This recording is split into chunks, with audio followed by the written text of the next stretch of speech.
アレクサ、今日の西暦。今日は2026年6月14日です。アレクサ、今の時間。午前0時43分です。はい、ちょっとこの話していきますか。私たちは病気ではない。何かに巻き込まれているだけ。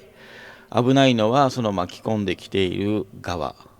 それ病原菌っすね、言っちゃえば。で、そちら側っていうのは集団ストーカーと思われますって話ですね。で、MK ウルトラの話今したところで、それのスピンアウトみたいな感じで、あの、それだけと思われる事件が起きていますよっていう話、その話今この動画ではしませんけれども、みたいな感じでね、前回の話でしなかったんだけど、それ今やろうと思ってんだけど、喋れないようにしてくるね。その辺喋ろうとすると、これ芝居でやってんじゃなくてマジガチです。マジガチですからね。で、寝たきりにもされてます。ちょっと編集の込んだ動画1本あげたんで、それで動画少ねえのかなと思った人いるかもわかりませんけれども、なんていうのかね、あの動画、前回の動画を収録した、そして、はい、今急にまた眠くなる攻撃来た。で、午前中にあれも公開できてるんですよ。だけど、してないじゃん。公開処理できないぐらいにすげえ眠くされて、一回寝てんですよ。寝たきりの攻撃今やられてるんですよ。で、喋れない、喋れない、喋れない、喋れなくされてる。で、寝起きにもう一回、丸い画像のやつは寝起きにもう一回編集し直して、寝る前にアップロード、ちょっと内臓に攻撃来てる、痛い。で、ゲップ来た。ほんとクオリティ下がるでしょ。あ、この部分ね、おまけ。話終わった後のケッツに回してみるわ、今回これ。すげえ喋れねえ。今首曲がるぐらい。首左と右と連中遠隔から突っ張るように筋が突っ張るようにレンジ波攻撃入れてきてて、でそれ右側だけとかにやられると首が勝手に曲がるんですよね。そういうこともやられてます。ポーズ決められるとかいうのはブレインジャックも含めてそういうのもやられて、それやられますね。で変なポーズじゃないと楽な姿勢にならない。姿勢がいいとか、作業しやすい姿勢とか、それすごい疲れて、変な姿勢だとすげえ楽だから、変な姿勢でいろんなことするんですよ。だから、まともに普通に作業しているとか職人であれば、そんな姿勢じゃ仕事できないから、そんな姿勢すんなって叱られるような姿勢がすげえ楽な姿勢なの。そういう状況にしてこいつら喜んでんの。で、そいつらにパトチンカーでひき逃げされたり、23条通報乱用されてるんですよ。間違ちいらないんですよ。いらない、いらない。何かの役に立つとか、そんなの全然ない、こいつらに。集団ストーカーに、生活安全課地域課に、何かの役に立つ要素とか兆しとかない。税金改正。その税金の高さでいろんなもので得られない貧しい人たちが、例えば泥棒とかしてるとしたら、おめえらに盗まれてるから、カツアゲされてるから、それで弱い者たちが弱い者を叩くの、そういう犯罪の理論、論理、その根源、原因が生活安全課地域課税金にあって犯罪が発生している。お前ら何の役にも立ってねえって。それから経済が悪化すると犯罪は増えるんだけど、経済悪化させるようなことしかできてない、してないから。警察は。特に日本の警察は。日本景気良くしたの日本の警察じゃないから。バッチリがっちり言える話、これ。ガチマジで。日本の景気悪くしてんのが、そいつら。日本の警察の連中。あと、世界からも嫌われてると思うよ。世界って言ったら、メキシコ方面とかね、そういう治安悪化して、警察署長が次々あんまるされるようなね、そういう国からは親しまれてると思いますけれどもね、実はね。ちゃんと喋れなくされてるんで、ちょっと健康状態の方言っておきます。寝たきりの攻撃始まっています。で、そういう攻撃されているということを説明しなきゃいけなくなり、私がいつも説明したいことっていうのは、それにとどまり本当に説明したい、雑談したい話っていうのはいつも妨害されてできなくされています。わざと変な声で喋ってるんじゃありません。こいつらにそういう状況にされています。そしてこいつらはそういう状況に嫌がらせしながら精神疾患扱いしています。そして病気じゃないのに病気と診断して警察と医療業界でそういう連中で結託して、詐欺を行って人々を不幸に陥れ罠にはめて、てめえらはそれで儲けてうっはうはうはうは生活してます。いいベッドで寝てんでしょ、いいお部屋で寝てんでしょねえ、それ全部人々を騙した陥れた、そこから搾取した盗んだ、もので、それ連中、ぬくぬく生活していい睡眠とってんじゃないでしょうかね。普通のまともな人間であれば、そんな搾取して人々を苦しめたお金でぐっすり寝れないですけどね。連中、生活安全課とか地域課の連中、警察の連中とか医療業界の連中ってそれでぐっすり寝て、自分たち健康だ、自分たちエリートだってやるんですよね。まともな国の警察とか医療業界をそういうふうに言ってるわけじゃないです。日本の医療業界、警察のことを言ってるわけです。で、私今今の話している時にすげえ力が入った喋り方してましたけれどもね。で、それを抑え込むような喋り方をしていますけれども、これって込み上がる力を抑えてって喋ってんじゃなくて、勝手に肩のあたり、今日のは筋に力が勝手に入って、でその時に喋るとそういう声になるだけ。それ遠隔からの電磁波攻撃ですね。でそれを精神医療業界、日本の落ちぶれている精神医療業界、日本の落ちぶれている医療業界だよね。医療業界、日本の落ちぶれている医療業界、こっちの方ではそれらの遠隔からの電磁波攻撃っていうのを認知できていないんですよ、いまだに。でそれを精神疾患だと言い張って薬飲ませてるんですよ、いまだに。これあれですね、天動説と地動説喉に攻撃喋れないように腹いせ攻撃、通り魔犯罪、通り魔の犯人的に腹いせ攻撃で、こういうふうに四六時中攻撃食らってます。だから通り魔みたいな連中ですよ、この攻撃してきている連中っていうのは。かなり凶悪な危険な連中ですね。通り魔ですよ。通り魔を野放しにしているのと一緒で、通り魔と連携プレーで詐欺やってんのが、生活安全課、地域課、精神医療業界。連携プレー共犯者みたいな風に聞こえるかもわかんないけど、犯人そのものっすよね。認知できてないわけない。情報弱者の被害者ですらその様子がわかるのに、いつまでも加害者側がその様子を把握できないわけがない。まともな調査捜査機関が、まともな医療機関がそれに気づかないわけない。これは当たり前の話。知っててやってんだよ。知っててこの通り魔やってんだよ。生活安全課、地域課、精神医療業界、そういう話ですね。だからマジであまりにも無能すぎて、マジでガチでそれに気づいてない場合、日本の警察、生活安全課、地域課、それから精神科医、精神医療業界、これは地動説を信じているっていうのと一緒。まだこの集団ストーカー被害、テクノロジー拷問、テクノロジー犯罪、言論弾圧、加害者側に言論弾圧されてて、世の中に日の目を見る状態にない感じになっていますけれども、これ、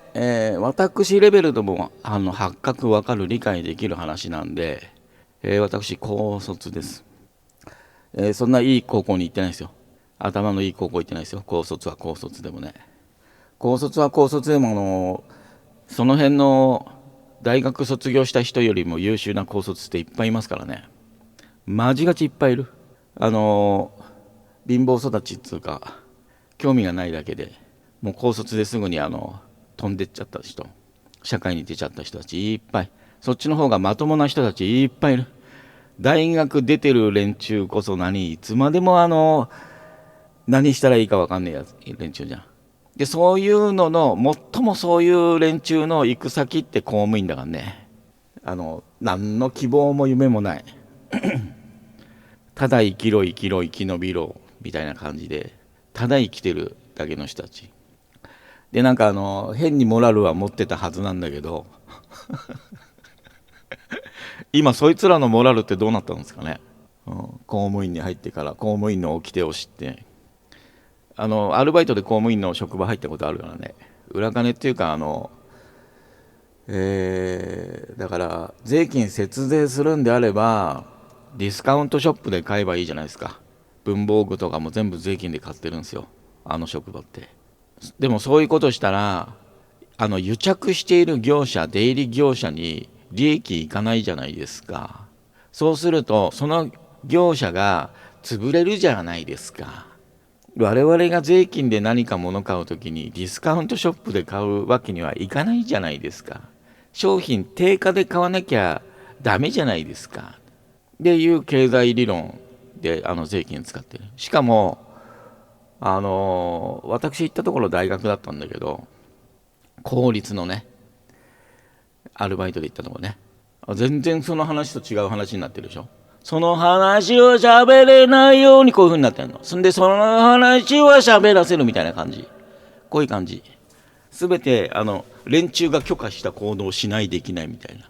だから外にも出れないみたいな。私の行動すべて連中の許可したものじゃないっていう。すごいでしょ。いいでしょ。だからいろんなことわかるのね。連中に従っていると私レベルの加害体験できないかもわかんないですね。喋れなくなってきた。で大学ねアルバイト行ってね、で税金ね備品買うってやつね。でその理論そこまでならまだ受け入れられるんだけど、今度その大学に買わせるためだけの商品ってメーカー側が作ってんのね。で大学側はそれを買わなきゃいけないのね。で何が違うのかと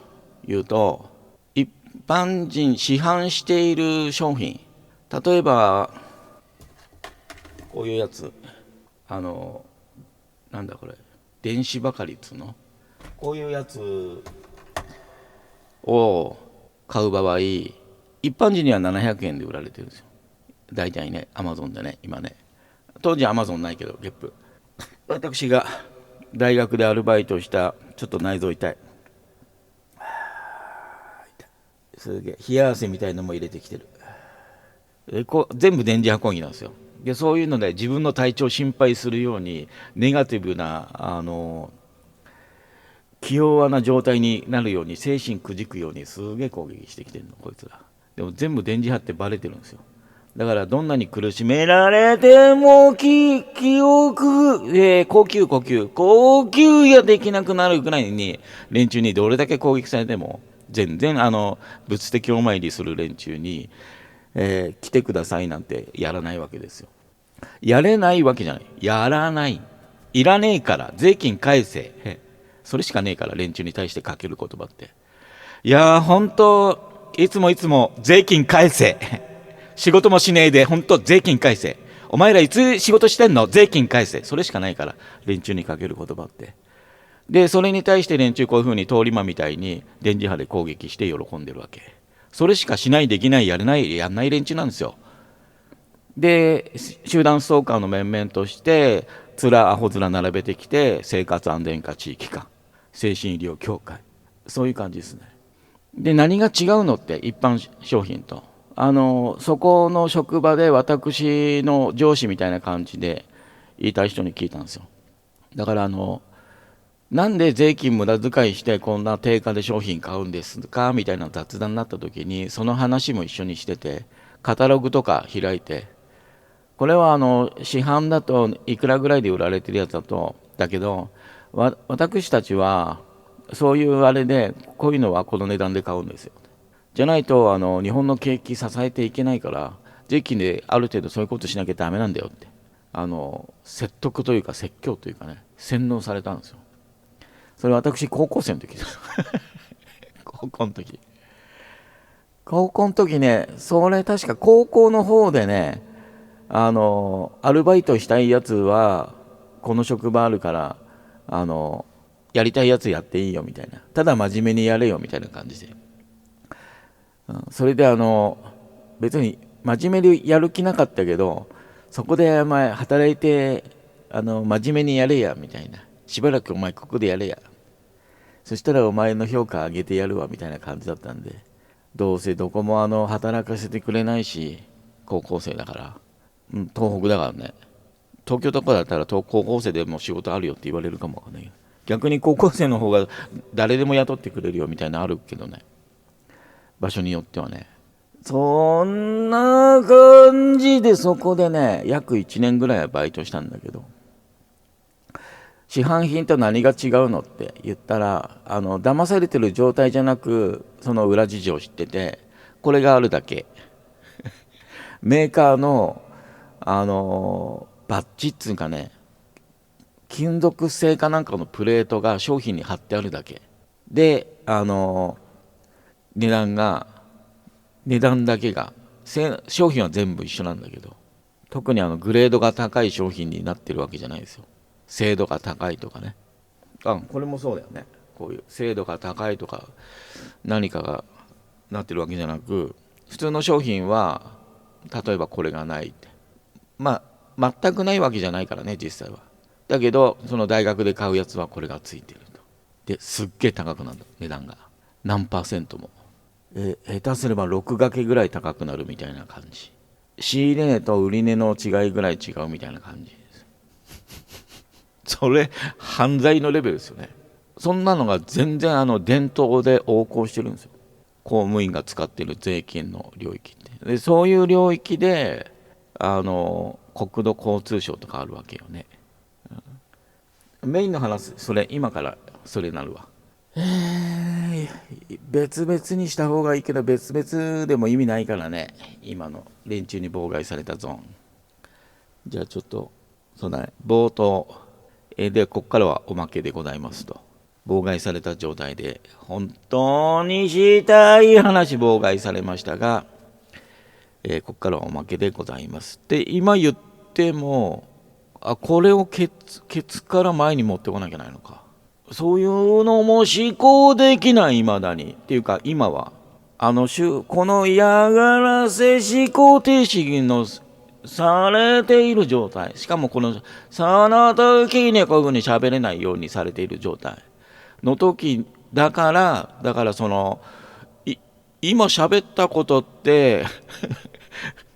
最後まで聞いた人しか聞こえねえなって喋った後にそれをわざわざ思考してそれに気づくみたいな、そういう状態です。こういう状態っていうのは、それなりにその状態にある人とか、それらを把握しようとしている人とか、本当に私がそういう攻撃をされているのかどうかを確かめたい人たちっていうのには必要な部分なんで、これカットしちゃいけない、はしょっちゃいけない部分なんですよ。 AI にこの収録をね、字幕とかをね、動画自体を見せると無料なんで把握してもらえないんだけども、今字幕出るようになったんで、字幕のファイル AI に読み込んでもらって動画の内容を評価してもらうと、そういうとこいらないからはしょれって言ってくんで、息切れ、嫌がらせ息切れ、嫌がらせの息切れなのに、嫌がらせで息切れの状況を攻撃されているのに、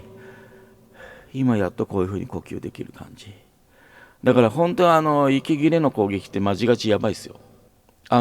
こういうに遠隔から喋れないようにするような攻撃とかでマジガチ呼吸できないようにされるから、してきてたから、去年の11月マジでガチでマジガチやばいよ、攻撃。あと私たちは生き延びながらこうやって被害報告やれてるけど、連中丸しようと思ったら間違ちすぐ丸できっからね。脳に一発とかね。でまだ生き延びれているのは連中簡単に私や私たちを丸できない事情を含んでいるから、はらんでいるからですね。でそれらが解消されたら私たちは連中にすぐ丸される。ガチマジだから、それまでに抗わないと意味ないですよ。その時までおとなしくしてても意味ないですよ。マジでガチで。で動くんであればいますね。すぐに焦って動いたら連中に足元すくわれるから、気をつけて動き出さなきゃいけない状態でね。動くなら今で、その今が終わればしばらく何もできないから、逆におとなしくしてなきゃいけないけど、どうもその時に言論弾圧されたらあんまるされるね。マジガチそういう危ない状態にありますよ。これが日本の素顔なんだなみたいな感じでね。だからほんと出ていきたい。ほんとマジガチこの国から出ていきたい。ほんとこんなとこやだね。だからこっからもっとすごいところは行きたくないね、マジでガチで。翻訳しているけども今そっち方面に見れない見えないように、そっち方面の言語には翻訳してないからね。まともな言論弾圧されない言論の自由度の高い方の国へ見えるように翻訳入れてるけど、でその作業しているとすげえ眠くされて作業中断させられる。マジでガチで。でその作業にも至らない状態で動画編集上がってアップロードした状態で眠らされた。あともう少し頑張ればすぐに公開できる処理まで持っていけるのに、それできない状態で眠らされて、で何時頃上げた、夕方頃上げたんじゃないですか、昨日の1本だけの動画って。で寝起きでまだやりたいこととかやってみたいこととか AI に字幕読ませたら AI に字幕読ませたら AI に字幕読ませたら AI に字幕読ませたら、そんな喋り方しかできない状態じゃないっていう、教えるために何回も同じこと言わなきゃいけなくなるんだ。ほんとマジでガチで。だからこいつら生活安全課地域課精神医療業界の連中って何回同じこと言っても絶対いつまでも何にも分かんない連中だから、地動説唱えてるこいつら。私たちその被害に遭ってる集団ストーカー被害者様たちは天動説を唱えてて、電磁波攻撃ですよ、統合失調症じゃないですよって言ってるけど、生活安全課地域課精神医療業界の連中は口揃えて地動説だ、この統合失調症本当おめえら病気だな、地動説が正しいんだよ、お前海に出てったことあるかよ、帰ってきたことあるかよ、誰も帰ってこれねえんだぜ、地動説だからだよ、天動説なんてこいつ唱えてるぜ、ゲラゲラゲラゲラゲラゲラ。これやってんのが生活安全課地域課精神医療業界。薬飲めおめえら、これこれこれこれこれこれこれこれこれこれこれこれこれ、薬飲め、通院したか、薬飲んだか、これこれこれこれこれこれこれこれこれこれこれこれ、お前天動説なんて信じてるの、みんなで笑ってやろうぜ、たがしっちゃうしゃー、これこれこれこれこれこれこれこれこれこれ、ほんとこいつら危険だわ。これ言ってんのがマジでガチで、これをやってんのがマジでガチで、私たち集団ストーカーやテクノロジー犯罪、そういうのを理解把握している集団ストーカー被害者様たちは天動説を唱えてる。今自分で言ってて何どう言えばいいのかすげえわからなくなるくらい電磁波攻撃されて喋ってるから、これ今で地動説派の生活安全課地域課精神医療業界というのは口揃えて天動説を唱える私たちを、病気だ病気だ、体質ゲラゲラゲラゲラ、これこれこれこれこれこれ、薬飲め、通院しろ、ほんとこいつら病気だわ、危ねえわ。それを言われている見ている私たち連中をどのように見えるね。だから連中にこうちょっかい出されてない限り、私たちって病気だとかカルト宗教とか全く関係ない状態で生きてるんですよね。興味ない状態で。私たちっていうか私はガチでマジでカルト宗教に人脈もないから、カルト宗教に勧誘されたことも、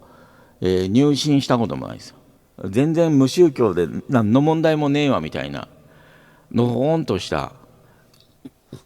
我何関せずみたいな日本人ですよ、私。マジでガチで。でこいつらに攻撃されて、愛知県蒲郡でパジェロ待ち伏せされて、新車の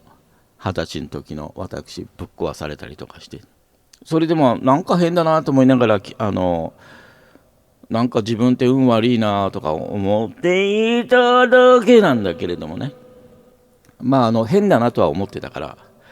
何か本当変だなと。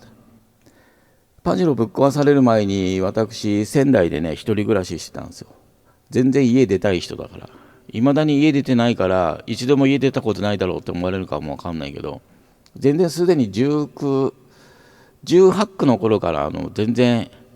外出てますね。一人暮らしとかで、それらをなんか変な状態で妨害されて潰されてたんで、それの原因分かるまで頑張っても無駄だなみたいな感じで、とりあえず、実家に戻っただけですね。で多くの人たちはその実家に戻るというプライドが許されないんで、そのまんまこの集団ストーカーの加害ですね。集団ストーカーの加害で追い立てられ追い詰められ G 丸入ってるんですよね、多くの人たちが。実家に戻るっていうのを一回外出るとね、実家に戻るのって結構なプライドを許さないですよ。もう帰る気がない。しかも仲良い、家庭で育って、一人暮らし始めたとかじゃないから、もう小さい頃から家出てっ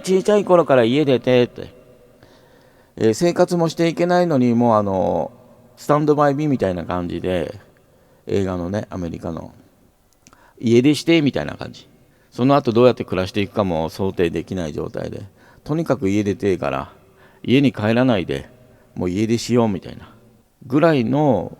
家庭で育って、でようやく家出れるからっつって出たら、すげえ妨害。仙台でもそうですね。家庭内白ハゲの加害が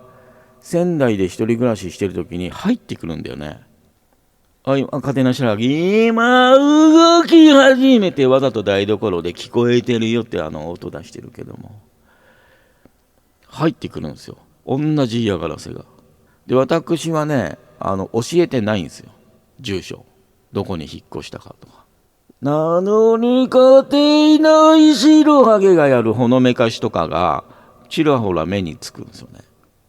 なんじゃこれ気持ち悪い、どうやってんだって。あいつここに来るわけねえしな、来れるわけねえしな、どこにも行かないから、今もどこにも行けない、行かないけれども当時もどこにも行かないから、すげえ喋れなくしてくるわ。これ音声変えないでこのままつまんない状態で全部出すんで、本当だからね、私のこと何もできないように、つまんない状態になるようにずっと嫌がらせし続けてるんですよ。生活安全課、地域課。これは私のゴールドの運転免許取り消してパトチンカーでもひき逃げしましたからね。生活安全課、地域課は精神医療業界とグルで連携プレーで23条通報ラインをやってね、この加害しながら、だから私生きてこれだけ電磁波攻撃されても健康な状態で、病気とかもしない状態でね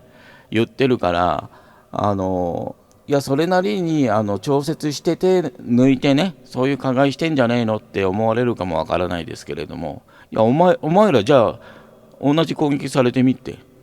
同じ妨害パジェロ壊されたりとかしてみって、うだつの上がらない家出したい家庭で育って嫌がらせされまくりでね、飯でも四六時中常に飯でも嫌がらせしてくるからね。それは当たり前の話だからね、飯で嫌がらせするって、ここの家庭の場合でそんなのいつまでも食わされんだよ。自分で飯作る買うようになると、まともな飯食うから買うから、それをさせたくないんだよ、地域化、生活安全化、精神医療業界は。そのくせして自分たちはそれじゃないですよって偽装工作入れてくるんだよ、こいつら。で悔しいとか怒ってて、この変な喋り方、力の入った喋り方になってんじゃないからね、何回も言わせてもらいますけれども、通り魔、そのぐらい危険な連中、しかも組織的にそういう危険な連中、しかも税金で買うてもろうた拳銃とかぶら下げている連中が、テクノロジー犯罪兵器も手に入れて、通り魔的にこういう攻撃して喜んでるだけですからね、これ。で、その危険な連中って、地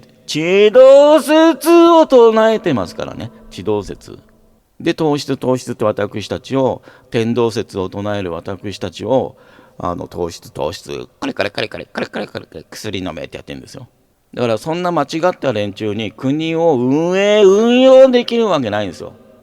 鼻から間違えてるから。で、いつまでも間違いに気づかない、パッパラパーなんですよ。アホ面並べて喜んで、アホ面並べて攻めてくるんですよ。で、何回何言っても分かんないんですよ。だからつって私にも何回も同じことを言わせて喜ぶっていう。そんなことしかできない無能な連中。ほんと間違がち、税金改正。ほんと間違がち。これもう30分だったからここで切るわ。そのやりたかった話できねえね。もうそれはそれでまたやるけど、今軽くその話するわ。これに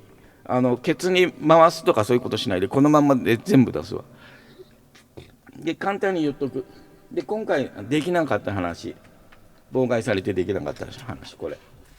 連中都合悪いの分かってんじゃないかね。これはね、そんなに言論弾圧入んないね。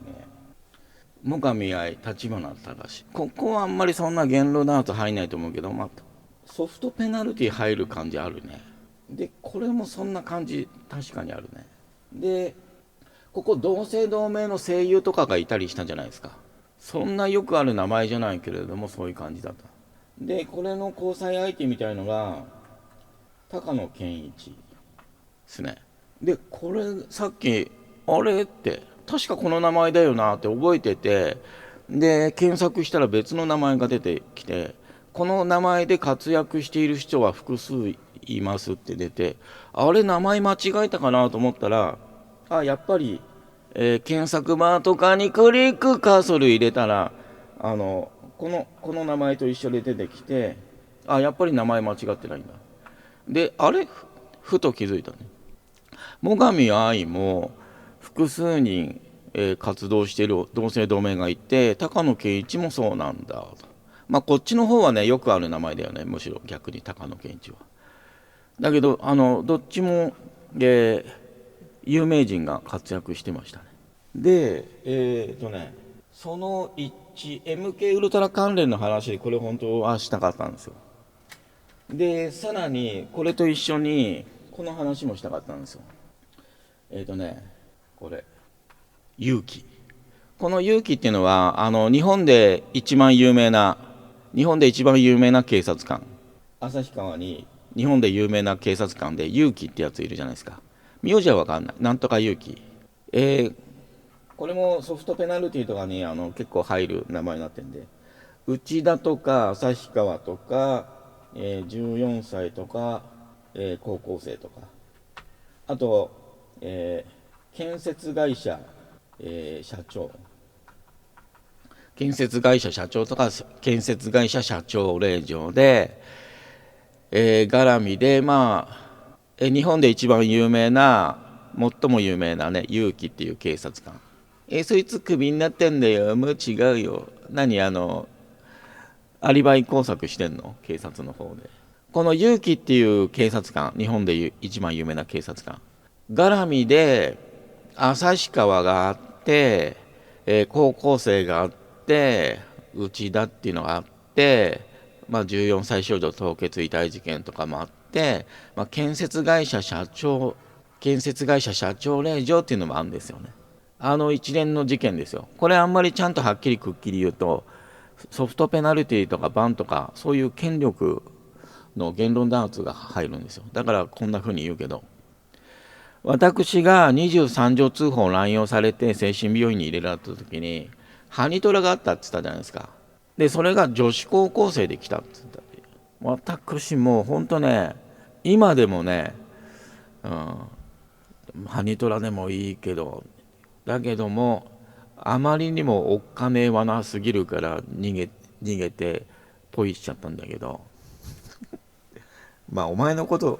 ポイされてんだよみたいな感じだけどね、もう絶対もなんですよ。でも、本当運命的な出会いであればもう間違ち欲しいですね。変なね、なん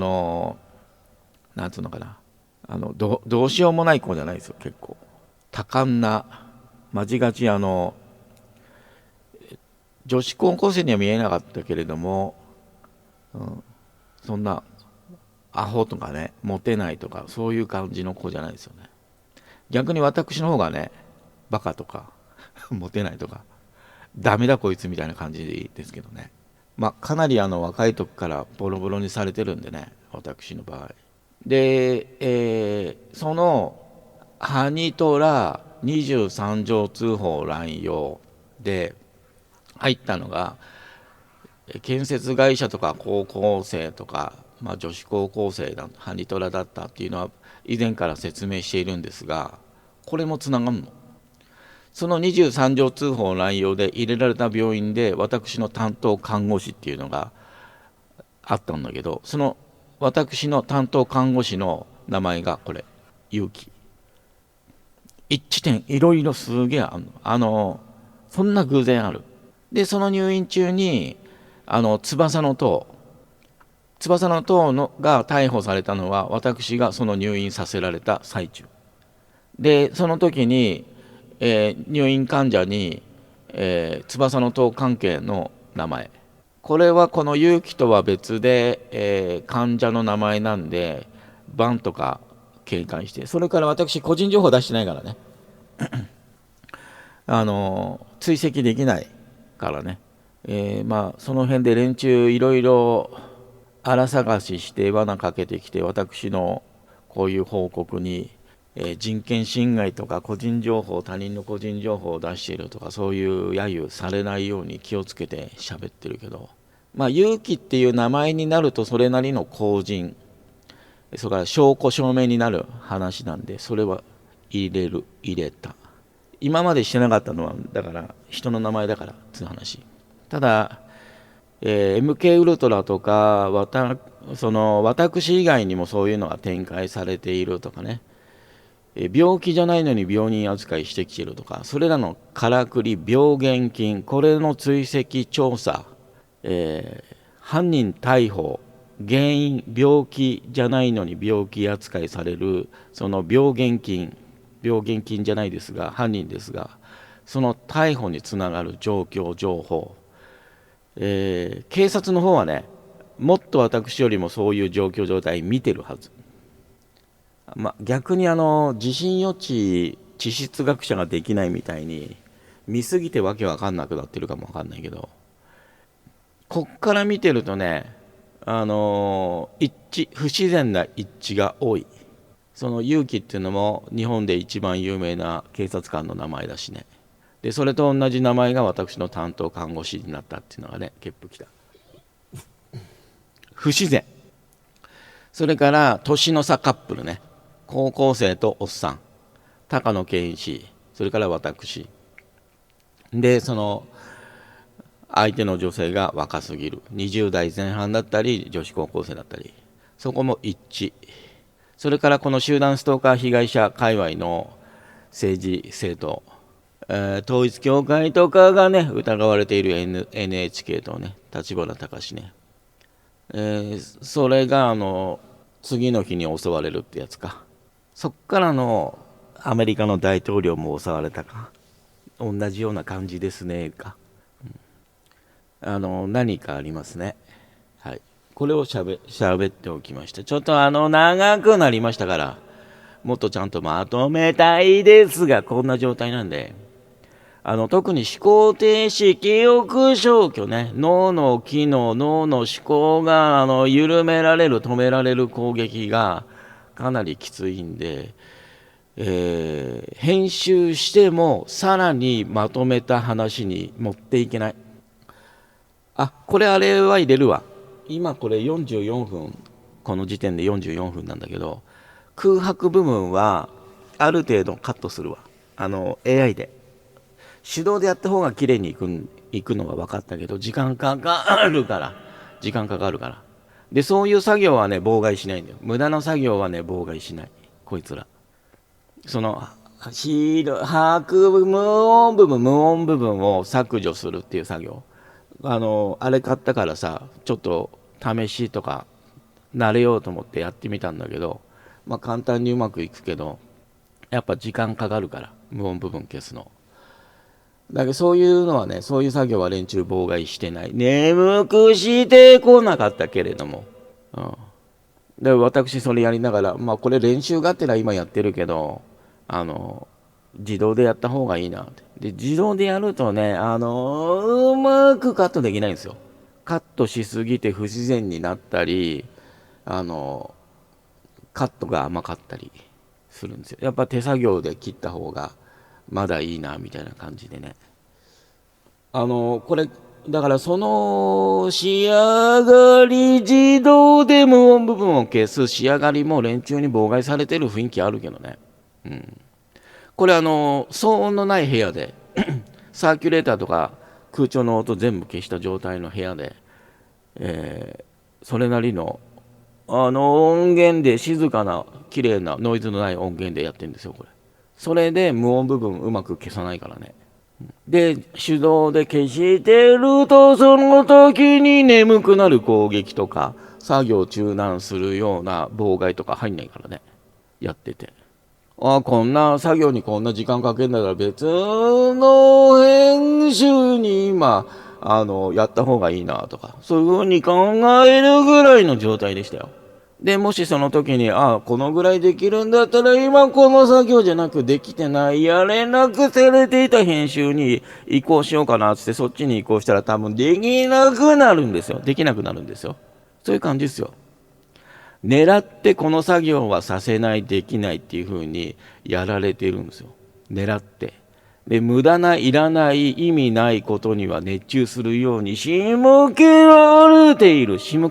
ですよ。マジでガチで。で被害妄想とか病気で言い訳でこういうことを言ってんじゃないですよ。マジでガチで。でそれを理解しようとせず地動説唱えてくるのが生活安全課、地域課、精神医療業界。それにさらにいろんな経済事情とかね、大学の税金の使われ方とかも踏まえて言ったのが、言いたいもう関わってくるのが国土交通省っていう感じにもなりますね。とりあえず以上にしときます。